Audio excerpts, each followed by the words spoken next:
I want them to want to investigate other places in the world, to learn about other places, to want to visit and see these things, not just necessarily le beau, but just to get them maybe started on that. Like, wow, this would be a great place to see, and where else, can I go from there? I want them to get excited about learning another language and see that both of those things, both learning another language, learning another culture, or seeing other places in the world, how it opens up the world for you.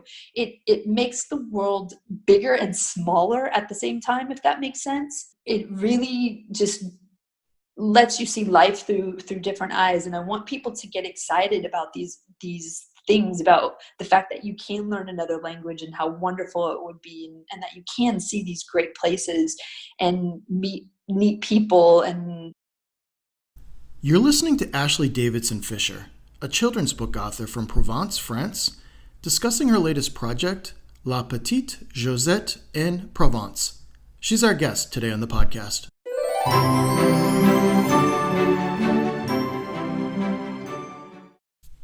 Ashley, welcome to the show, all the way from France. Thanks for being here today. Yeah, thank you very much, Randy. Thank you for having me. I'm happy to be here. So how's the weather today across the pond in France? It's beautiful. We have, I would say, 17 degrees Celsius, and the sun is shining. It's really beautiful weekend. And it sounds like you're fully accustomed to the Celsius. For our U.S. audience, what is 17 approximately in Fahrenheit? I'm going to say mid-70s.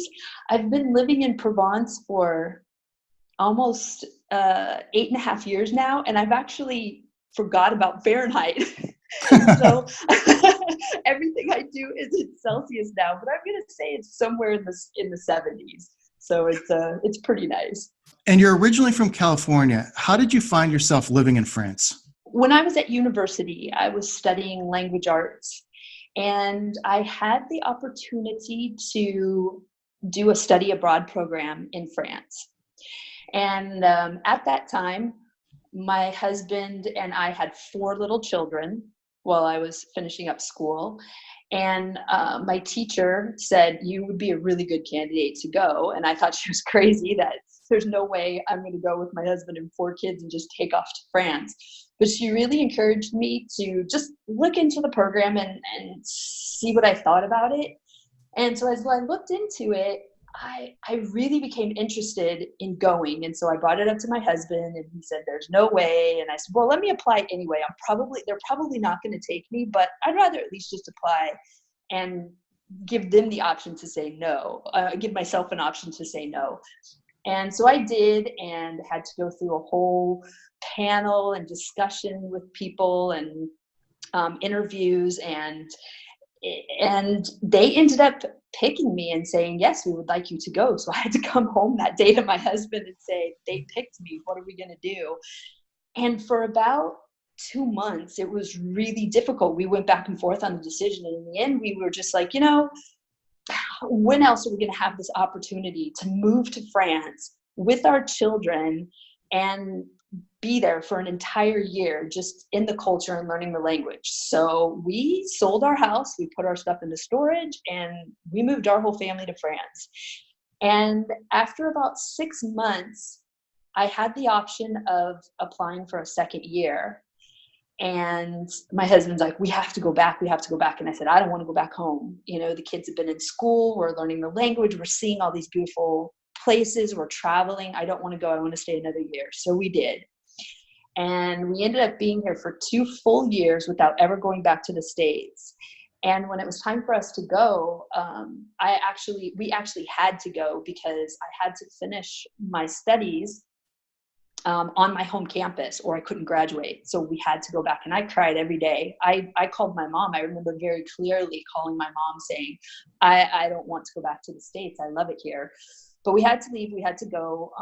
And so we went home, and from the day we set foot on the ground, my husband and I thought about nothing but going back to France because we loved it so much. And I finished out my classes, I got a job, and then I ended up finding a company in San Diego who had an office in France. And I got the job with my eye on from day one, going to Provence and working. And I worked really hard towards that. And 2 years into the job, they offered me a position to come to France and work in the office here. And I didn't even have to even think for 1 second. I was like, done, 100%, we're leaving. And that's what happened 8.5 years ago. So I've been working at the same company, well, actually for 10 years, but 8.5 years here. But this time around, it was myself, my husband, and our youngest daughter, because by now our other children had grown up. They still live our 3 oldest ones still live in the States and have their own lives. And so just the youngest one came with us. The rest is history. And it was just something that I feel like was a once in a lifetime chance, because I get a lot of friends and a lot of people that say, oh my gosh, that's the most amazing thing that you could move to France and you actually have a job and you can work there and you can live there. And I feel very blessed and very fortunate. And it's just been it's been just great, for us to be able to have this experience. Yeah, that's really inspiring. And it's good to hear you were able to find a company that had an office in France that allowed you to do that. Yeah. I mean, some people say it's luck. I mean, I guess it's luck. A part of it is, I do remember when we came back, we went back to the States after being in the study abroad program, and I brought postcards with me and pictures. And I remember sticking them on the mirror all around in the bathroom, so that every morning when I got up, I would focus on those pictures and say, I'm going to get back here. I'm going to get to France. And that's what I want. And that's what I want to do. And it was like an everyday thing for me to reiterate to myself to do that. And so then when this job came up and I just applied for it, and that was actually in San Diego, even just getting that was like, wow, I'm possibly one step closer to this. So I can say it was a lot of work. I mean, I worked really, really, really hard to get back here, but at the same time, yeah, I think some of it was a whole lot of luck as well. Yeah, that's a really great story. For our listening audience here in the U.S., where in France is Provence? Provence is in the south east of France, and it's right next to Italy and Monaco, right on the water. So for the French Riviera, Nice and Cannes, most people will know Cannes because of the Cannes Film Festival. And that's exactly where Provence is, where I'm located. Sounds beautiful. Very much. It very much is. So Ashley, before we get started, I just want to say thank you for being on the show today and calling in all the way from Europe. Well, thank you very much for having me. It's my pleasure. So how did you come up with the idea for La Petite Josette in Provence? That actually was an idea several years in the making, I would say. I think for me, learning French, I learned it as an adult. And when you want to learn a language, it seems that they want to teach it to you all at the same time. You need to read it, you need to write it, you need to speak it, and they throw all this stuff at you. And as an adult, it's a little bit difficult. You don't grab it as quickly as you do when you're a kid. And also I think it's just not that fun sometimes when you're trying to learn. And I think it's a little bit more stressful. And so I thought, how would it be if someone wanting to just maybe learn a few phrases here and there, maybe they don't want to learn the whole language, just something to learn a few phrases or get them interested in learning the language, how would I like to do it? And I remember when my children were small, reading books while we were here that were totally in French, and how difficult it was to do. And I thought it would be nice if someone who was an English speaker could read in their own language and then have just some phrases thrown in French to help them with the language and just have an idea kind of side by side. You'd have the English version and then the French phrase right after it, or vice versa. And I thought that would be a way that I would like to do. And certainly it would have been a lot easier to read to my children. I think my children would have picked it up faster. We would have picked it up faster all together. And I kind of wrote it based on how I thought I would have liked to have learned it. And it just evolved from there. I didn't really have any ideas in the beginning of how I was going to make it come together. And quite honestly, it just kind of did one day. I just thought, wow, if I'm going to do this, I need to find a setting, of course. And so Provence is a village in here that is very, very, very traditional medieval village, and cobblestone streets, no cars allowed. Everything is really old, set on the top of the hill with the ruins of a castle. I mean, it's extremely something that you would think of if you thought of medieval France. And it's both my husband and I, one of our favorite villages to go to. And so I picked a setting, and then I've kind of just tried to incorporate learning the language and with this little family, and it just kind of happened over time. It wasn't something I just sat down one day and just kind of wrote it out and it took a week or two. It was really a very long process to try to put it together. But eventually I kind of got the story out and it just kind of came. So That's awesome. And it's really inspiring to hear that you kind of took an approach where it's how you wanted to learn it, because I'm sure that there's other mothers and fathers and parents out there that would kind of gravitate towards that style as well. I'm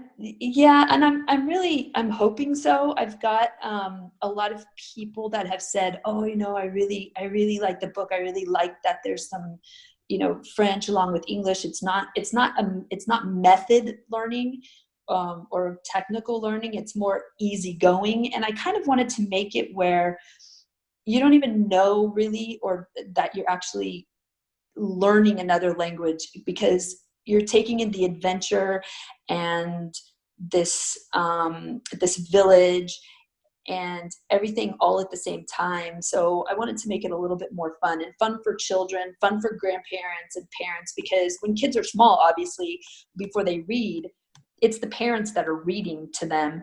So I remember from my past experience, my kids would want me to read these stories over and over again. And sometimes as a parent, you're not really into the little kid story. It's like, you just, oh no, I have to read the story again. So I knew that if parents were going to read it, I wanted it to be at a level that was enjoyable for them as well. So they could think, oh, okay, I could read this story over again and I can learn this language with my children too. Or maybe they already spoke French a little bit, but they're trying to introduce the language to their children and make it more of a fun thing. So Ashley, growing up, were you always into creative writing, or did it develop later on? No, I was not into creative writing as a child at all, actually.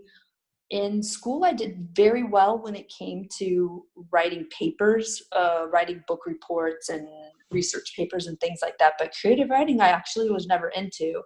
And I think that if someone would have told me, oh, one day, you're going to write a children's book, I definitely would not have believed them. And it just wasn't something I had thought of. But then when we arrived in Provence 8.5 years ago, I started writing a blog, more than so for just therapy reasons, not really for anybody to read too much. I more thought I just need to put stuff down on paper just for therapy for me about moving here, starting a new job. And I enjoyed it quite a bit. And so that's when I kind of got into, that's not really creative writing, but yet at the same time it is. But I really kind of got into it and I thought, I really like writing. This is really fun. And I loved writing book reviews. If people were giving me books, I would like to write book reviews. And so it just kind of morphed from there until I got the idea of wanting to write this book. And then it just came about from that point on. And as a kid growing up in California, did you have any authors or stories that you particularly admired? Yeah, I really enjoyed A Wrinkle in Time. Um, and I really enjoyed as a child, a very small child, this book called Winkin', Blinkin' and Nod.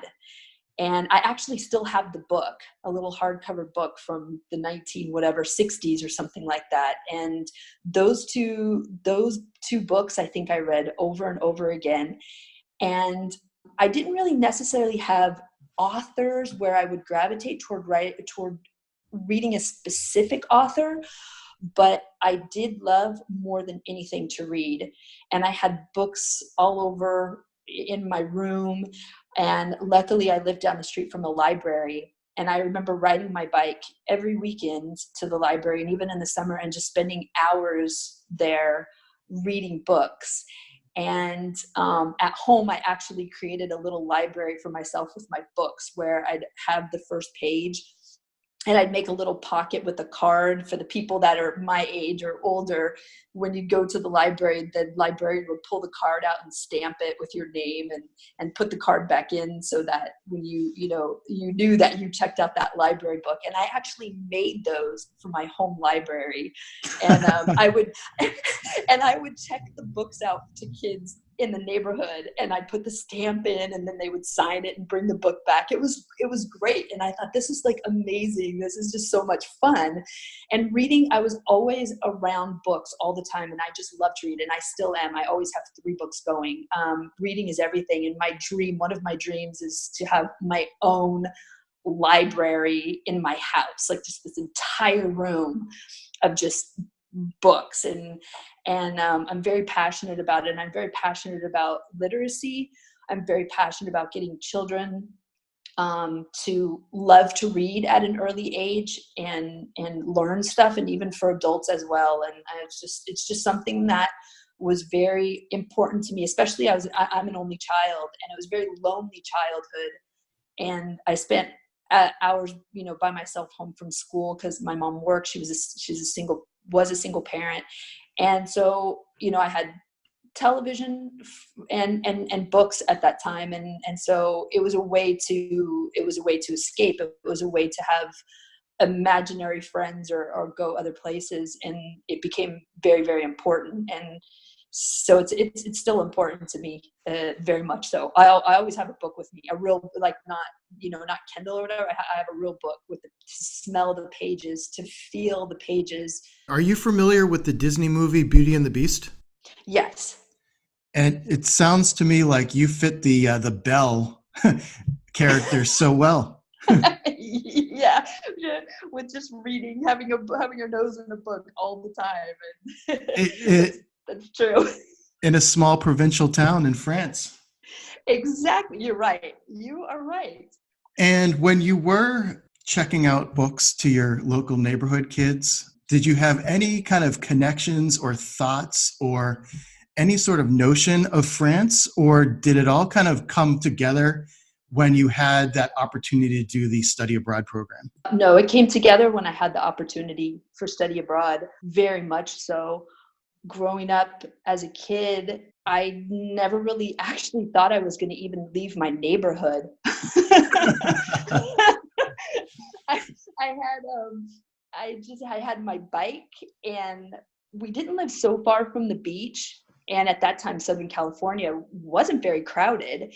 And so you could kind of just go everywhere, and there wouldn't, during the wintertime, there wouldn't be many people at the beach. So I kind of went to the beach, and I went to the library and school. And that was as far as my whole world was. My whole family lived within 5 minutes, my grandparents, aunts, uncles, cousins. And so it was a very small, real world. So therefore the books were also something important, but I never, ever actually thought I was really going to go farther than that. I didn't really know. I didn't know what I wanted to do as a kid. I want to be a doctor and this and that. I never knew as a child. I loved school, which is always kind of a weird thing. Most people always look at me like, what do you mean you love school? I mean, I passionately loved school. It was a social outlet for me, being an only child, but also it was just because I love to learn. And I really enjoyed it, and I really enjoyed school a lot. And I was a very good student because I enjoyed school, but I still just never knew what I wanted to do. And even in high school, I just didn't know. And I kind of just went to, when I finished high school, and I had a part-time job, and I went to the local Long Beach City College just to get an AA degree in just liberal arts, because I still didn't even know at that time what it is that I really wanted to do. And then I thought, well, I need to get a university degree, and I guess I'm going to work in business. But I just didn't like the business classes because I'm not a math person. Math isn't my thing. I'm the literature side. And so I found this course, this degree where you could take language classes and you could build your degree, your business degree, around the language arts. And so I could kind of avoid the math that I didn't want to do, but I could structure my classes around international business, sales and marketing, the French language, and all this other stuff. But even with that, I still didn't know if I was actually going to ever really do too much with it or go to another country even. And so once the opportunity arose for study abroad, it was for me, it was like out of the blue. I just really never thought of it. And when I took the chance and started really thinking about it, being extremely scared to leave and move to another country, I mean, absolutely terrified, especially with the family. But when we got here, we just saw a whole completely different side of the world, and all the old architecture and all the wonderful villages and the culture and a different language and a completely different way of living. It was at that moment that I thought, this is exactly, what I want. This is exactly where I want to be. It really opened my eyes. And mind you, I was so much older. I mean, when this came to me. So for people who think that they have to decide at some point in their life when they're 18 or 20 or whatever, that they're going to do something and it's going to be their lifelong choice, I just don't see that, because life doesn't always happen that way. Sometimes things just happen, later in life that triggers this thing for you where you go, this is it. And I don't really think that an age has anything to do with it. It's just whenever something comes to you and you become passionate about it, or you think that's where you want to be, it doesn't really matter what age. You just go for it. Just do it. I mean, our children, my husband and I, our children think we're absolutely nuts. Because we just kind of go, hey, this sounds like a good idea. Let's go and try it. And as a kid, I would have never done that. Everything had to be structured and everything was so small, and I would have never taken the chance to do any of that. So I really don't know what happened to me. I think the study abroad program opened a whole other side that I just didn't really know existed. And all of a sudden I'm just like, hey, this sounds like great. Let's do it. And I felt like trying new stuff and seeing new things. So it was a blessing in so many ways, because I think that without it, I might not be the same person, I guess I could say. Absolutely. And it's amazing when you actually step into a different culture like that, how much your world just expands, and it's such a tremendous experience. It really is. So tell me about your writing routine when you wrote this book. Did you like to go to a small coffee shop in the French countryside, or did you like to stay in your living room? What did that look like? I actually have a nice little terrace outside that's enclosed, and most of the time I was out there whenever I was trying to get my thoughts together and structure things or make notes. It's very light and bright, and I have one wall that's just some windows so I can see out into a garden, and for me, that was very just relaxing. I have an office at home, and I didn't want to be in the office because it felt more like work. I wanted to go someplace where I felt this was just a space where I could write, and and it wouldn't be used for work as well. And it was very relaxing. So that was the place. Yeah, that sounds amazing. So what inspires you to continue writing? I just found that I really like it. I feel it's just kind of relaxing, and I feel mentally it just is a de-stressor, and it's completely something totally different than what I do in my regular job. 100% different, just and so I can kind of leave that world of my corporate American work, and I can do something totally different that at first just started out as a hobby. And when I write, you just kind of go into a little bit of a different world and have fun. And for me, it's also, I like it being unstructured, which kind of sounds funny, but there's no boss or there's nobody telling you like exactly how you have to do it or this comes before this. You can just kind of let it free flow and do how you feel you just want to do it. So it's very autonomous. I like that as well. Absolutely. And did you have any mentors that helped you along your writing journey? No, and that was hard. I would say to people out there who want to write that would be a good idea to have to get in contact with people that can be a mentor and can help you along the way, because it's not sometimes for me it wasn't about the writing actually. It was how to put it all together, how to get the book created and made, and then how to do the sales and marketing of the book. And I felt that was the most overwhelming part. And I don't have, and I still don't have somebody to be a real mentor that I can like go to and say, hey, I need help with this or look at this. And I would encourage people actually now in hindsight to really do that, because I think it would be a lot less stressful and a lot less hectic to have somebody you could count on that would help you through some of the processes. So let's talk about La Petite Josette en Provence. Yes. Tell me about the premise of the book. What is it all about? It is about a little girl, Josette, and her sister and her parents. They live in Provence, and they are taking a day trip, a family day trip, to the village of Le Beau de Provence, the medieval village. And it's just about them enjoying family time, good old-fashioned family time. And they get to see the ruins of the chateau. They get to hear about the history. They have traditional French lunch and just kind of hang out as a family. And I purposely wrote the book in a way where I wanted it to be more back to simpler times. If you notice in the book, no one has a cell phone. Dad doesn't have a cell phone. And one of the pictures, the whole family is sitting down and they're having lemonade, and there's no cell phones on the table. They're talking to each other. The little girl has a camera, not a cell phone camera. Everything is very more like they're together because they're enjoying their family time together. And I really wanted that feel, and I wanted it to be more like simpler times where it's not so hectic. You're there to see the sights and learn the history, but you're also there to share very, very, very important family time, which a lot of people lack at right now with the hectic world.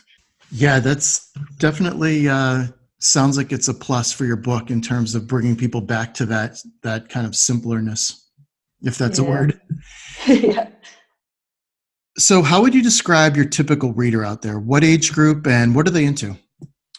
The age group I would say for kids would be to read by themselves, anywhere between 7 and 11 or 12. But certainly before that for kindergarten or late preschool age, because parents can and grandparents can start reading the book to their children. And it would be either children who maybe already their parents know a little bit about the French language and they're speaking it in the home, or families who just want to learn another language, or even families who don't even think about learning another language. They just like Europe and they want to learn about other places in the world that you can visit and see. Children who like history, children who like even travel, because there are kids who love to travel or who do travel with their parents, and families who like to travel. And Ashley, you have a very special illustrator. Tell me about that. I do. The illustrator is my oldest daughter, Martinique. Yes, she was named after the island, of which I've never been. I just liked the name. And she's my artist, and she has been drawing literally since she was 3 years old. That's all she's ever done her whole life. And she's the most amazing illustrator. She has a degree in illustration from the School of Visual Arts in New York. And I knew when I was writing this book, as I was thinking about the characters, as I was thinking about the story, I knew that she would be able to bring across exactly what the characters were going to look like and see.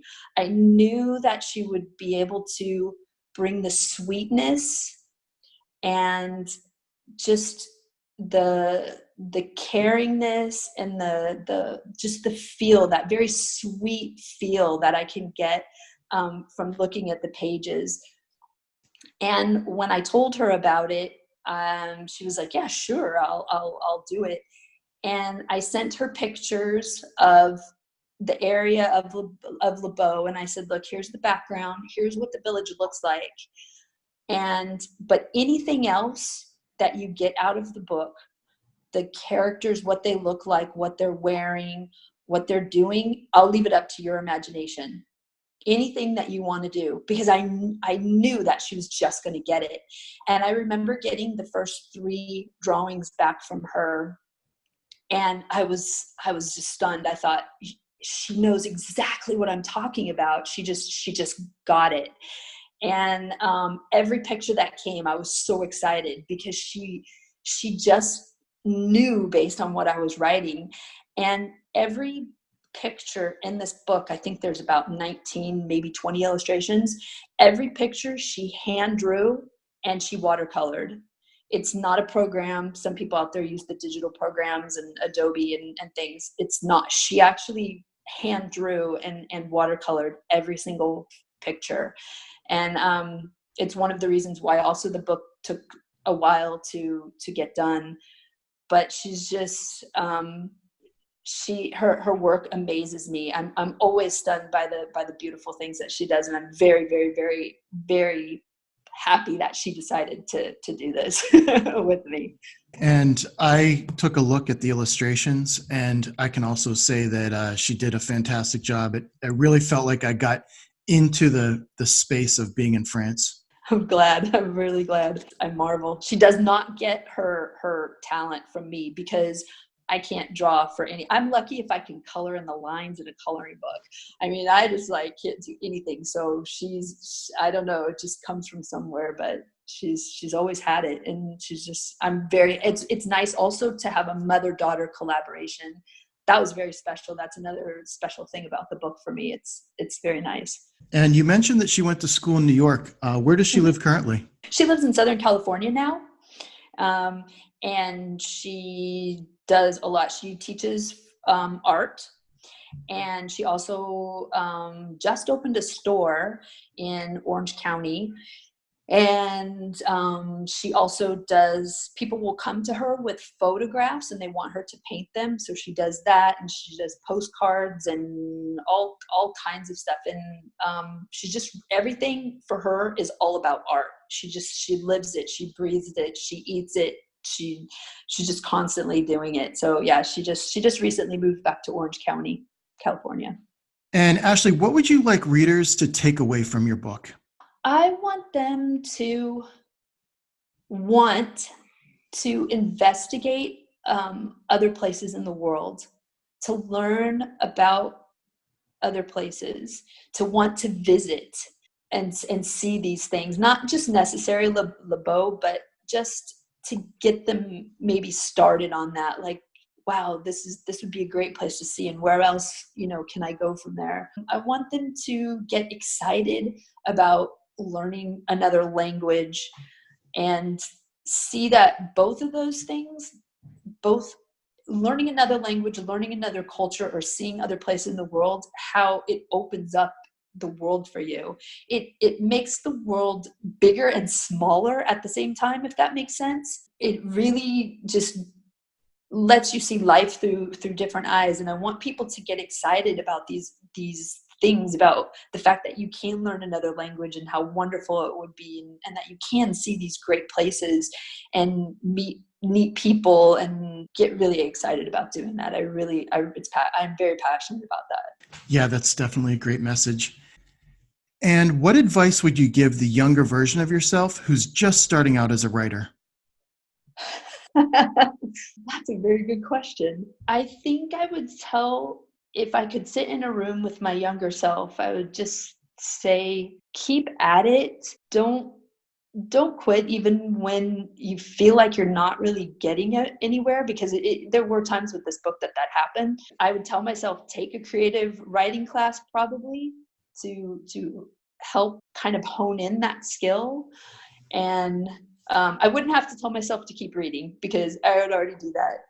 And I would definitely say to find other writers who are possibly in the same genre, to kind of get together and just help each other out with ideas and bounce ideas off of each other. I would tell myself that that's really, really important, so that you don't feel so lonely in the writing process, and that you can make other friends and just help each other out when need be. And your book has won many awards. Tell me about that.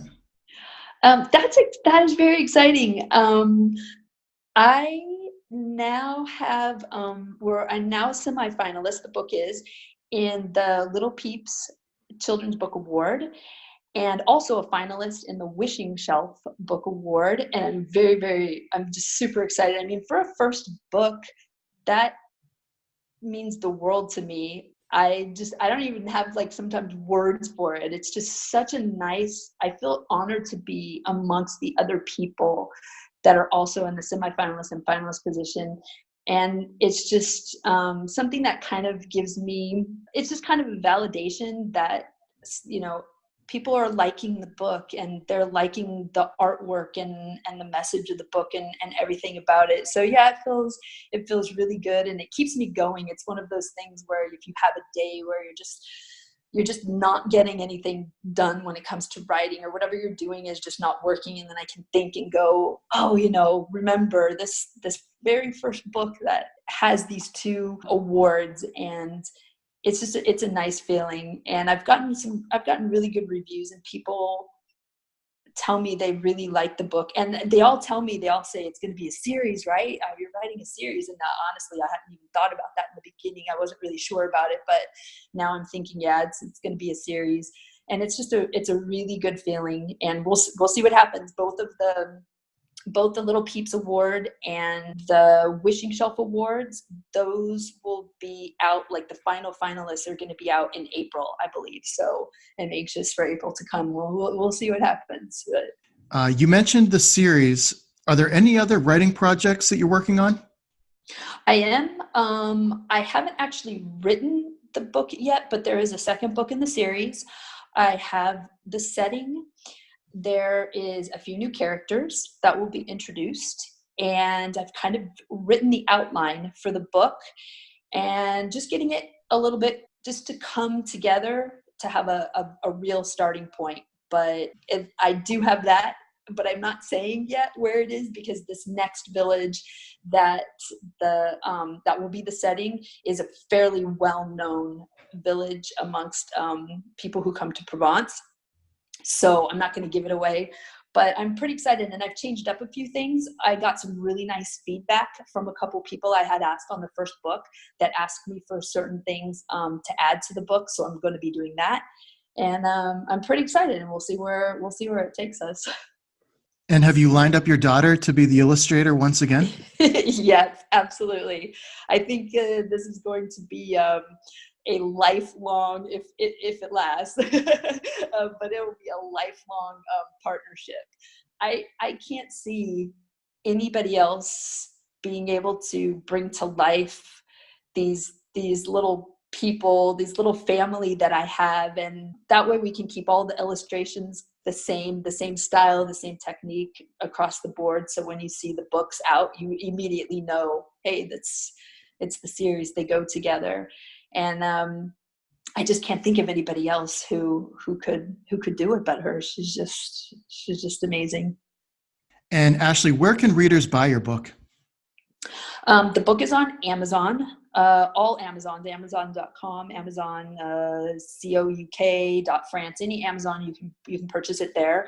And I believe it's at Barnes & Noble as well. And so those are the most two common places to purchase it. Thanks. And we've also got your website linked up on the Creative Writing Magic website and our Twitter feed. Thank you very much. Yes, I'm on Twitter and I'm on Instagram. Both of those are Backyard Provence. And feel free to follow, and I follow back. So Ashley, before we close the show, is there anything else that you'd like to share? To just continuously encourage people to follow their dreams. It's, even if it takes a really long time, this book took from start to finish, from real start when I started writing it all the way to finishing it, 3.5 years. And for a children's book, for most people, it seems pretty long. I mean, although a lot of people can, write a children's book in a lesser time, but it really took 3.5 years. And it wasn't just the writing process of the book. It was the fact that I live in Provence. My daughter lives in America. We never got together, like side by side in the same room to collaborate, because of her schedule, because of my schedule. And everything was done long distance back, and that makes it difficult as well. But even though it took 3.5 years, and sometimes I never thought it was even going to be finished, just for those people, just keep doing it. Just keep working on it. And there's no timeline. Timeline is something, unless you have a publisher that's on you. If you're self-publishing like I did, it's just up to you. Don't put any pressure on yourself to finish, such a hard and fast, like, finished timeline. Take it easy and just know that it'll come, as long as you just keep working on it every single day, whatever it may be, whatever your dream may be. Don't quit because it's taking a long time. Sometimes, good things come to those that wait is what my grandmother would always tell me. And it's true. So I would just always want to encourage people, if you're so passionate about doing something and you really want to do it, no matter how long it takes, do not give up. Don't just keep at it. Yeah, that's a really great message. And I can certainly relate. I took about 1.5 years to write my children's book. So I can certainly relate with that. Okay, there you go. Yeah. Okay. So that's all the time we have for today. Ashley, thanks so much for being a guest on the show. Thank you very much. I very much enjoyed it. I really feel like I want to go to south of France right now just to visit. And thank you, listener. You make this all possible. If you like this podcast, feel free to support us on Patreon and consider subscribing. The link to Patreon is in the description. Also, if you're an aspiring writer and would like to learn more about story outline coaching services, contact us on the Creative Writing Magic website. And also, be sure to subscribe to the email newsletter to receive email notifications when new episodes are available. And as always, thanks so much for listening. Stay inquisitive, support the arts, and keep creating. Bye for now.